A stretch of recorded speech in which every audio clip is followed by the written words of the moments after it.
Hello everyone. In this video, I will show you how to set up direct deposit in Fidelity. First, open the Fidelity website on your computer or mobile browser.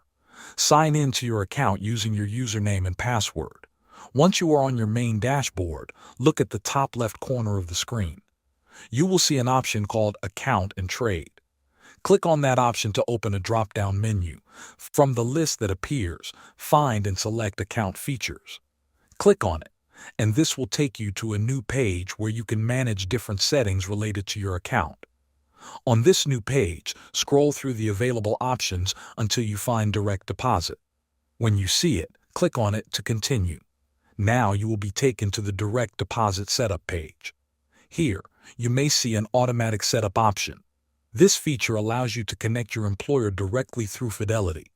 If your employer is listed, you can search for the company and follow the steps. You will need to enter your payroll portal credentials provided by your employer.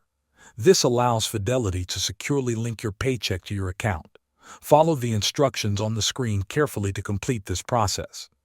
If the automatic setup is successful, your direct deposit details will be saved. Make sure to review all the information before confirming. After you finish the setup, keep in mind that it may take 1 or 2 pay periods for the direct deposit to become active. Thanks for watching.